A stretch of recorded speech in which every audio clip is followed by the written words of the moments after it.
On plonge aujourd'hui dans le monde fascinant du mégalodon. Ah, le mégalodon. Oui, on a rassemblé des articles scientifiques, des études sur l'évolution des requins.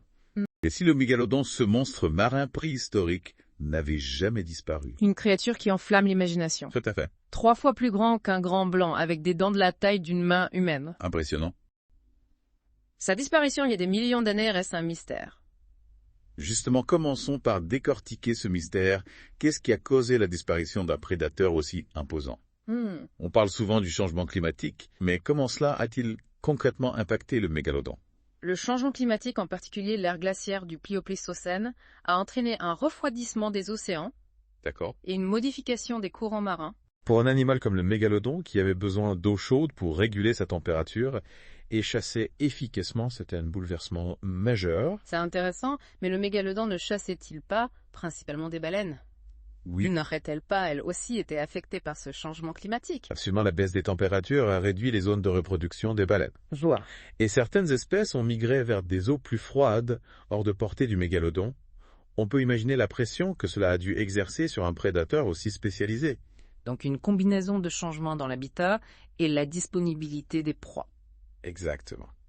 Mais certains chercheurs avancent que le mégalodon est un chasseur extrêmement efficace. Comment une créature aussi dominante a-t-elle pu succomber à la famine? C'est là que la compétition entre espèces entre en jeu. N'oublions pas que pendant cette période, le grand requin blanc faisait son apparition. Ah oui. Plus petit, plus agile. Il a pu s'adapter à un éventail de proies plus large, ce qui lui a donné un avantage dans un écosystème en pleine mutation. Ah, le grand requin blanc, le petit nouveau qui est détrôné le roi. Oui, on peut dire ça. Pourrait-on dire qu'il a surpassé le mégalodon dans la course à l'évolution? En quelque sorte, oui, le mégalodon, avec sa taille imposante et son métabolisme élevé, était plus vulnérable aux changements environnementaux. Il avait besoin de quantités énormes de nourriture, Bien sûr. et une diminution des populations de baleines l'a probablement mis en difficulté. Le grand requin blanc plus adaptable a pu tirer son épingle du jeu. Et la reproduction, quel rôle a-t-elle joué dans cette extinction? Les jeunes mégalodons grandissaient dans des nurseries d'eau peu profondes. D'accord. Des zones côtières riches en nourriture avec la baisse du niveau de la mer due à la glaciation, ces nurseries ont été perturbées, exposant les jeunes à des prédateurs et à des conditions plus difficiles. On commence à avoir une image plus claire des défis auxquels le mégalodon a été confronté, mais maintenant, entrons dans le vif du sujet et explorons cette question fascinante: que se passerait-il si le mégalodon avait survécu? Comment aurait-il évolué pour s'adapter au monde d'aujourd'hui? C'est une question intéressante. C'est là que la spéculation scientifique devient passionnante. On peut imaginer un mégalodon plus petit, plus agile, pour répondre aux contraintes d'un océan moderne. Intéressant. On a vu que la taille du mégalodon a pu être un handicap face au changement climatique. Mais en admettant une évolution vers une taille plus réduite, disons comparable à celle d'un grand blanc, est-ce que cela suffirait pour assurer sa survie? Pas si simple, la réduction de taille impliquerait une adaptation de son métabolisme, de ses besoins énergétiques. Pourrait-il encore chasser les grandes baleines? Ou devrait-il se contenter de proies plus petites?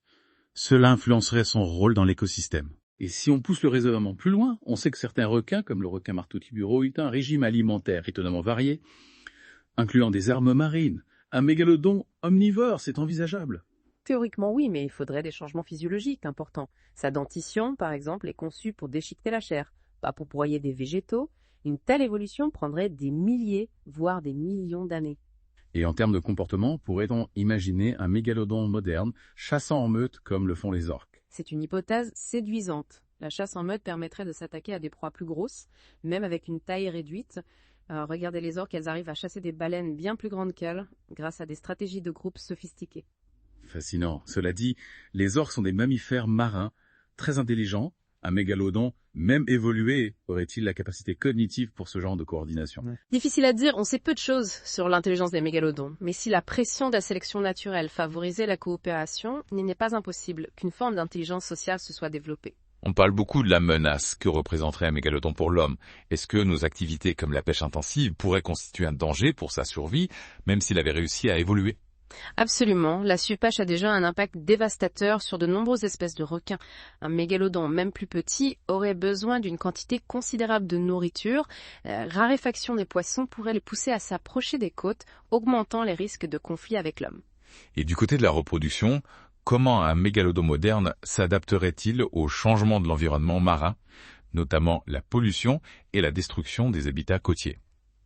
Là encore, on entre dans le domaine des hypothèses. Peut-être qu'il aurait développé une résistance accrue aux polluants, ou qu'il aurait migré vers des zones plus profondes pour donner naissance à ces petits. Ce qui nous amène à une question cruciale, comment l'homme réagirait-il à la présence d'un mégalodon dans nos océans? Serait-ce la panique générale, la chasse aux monstres, ou pourrions-nous apprendre à coexister avec ce géant des profondeurs?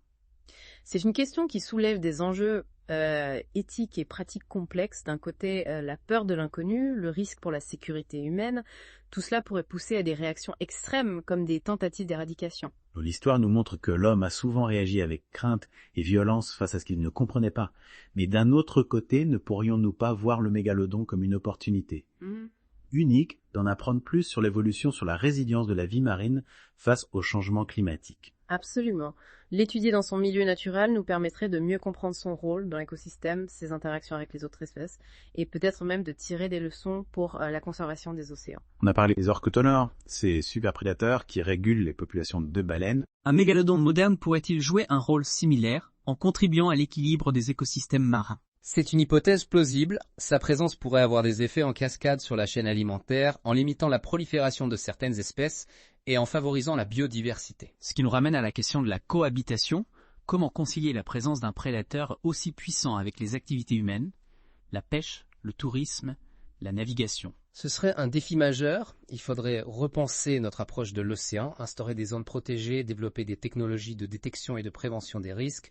Cela demanderait une collaboration internationale, des efforts de recherche considérables et surtout un changement de mentalité. En somme, la découverte d'un mégalodon vivant ne serait pas seulement une sensation scientifique, ce serait un miroir tendu à l'humanité. Sommes-nous prêts à partager la planète avec une créature aussi majestueuse et potentiellement dangereuse? Sommes-nous capables de dépasser nos peurs pour apprendre à coexister avec ce qui nous est différent? C'est la question que je laisse à nos auditeurs imaginer un instant, un monde où l'homme et le mégalodon se partagent les océans dans un équilibre fragile, mais respectueux, utopique peut-être, mais c'est en imaginant de tels futurs que l'on peut commencer à les construire.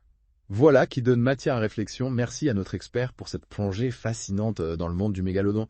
Et à vous, chers auditeurs, nous vous laissons avec cette question. Quelle serait votre place dans un monde où le roi des océans aurait fait son grand retour?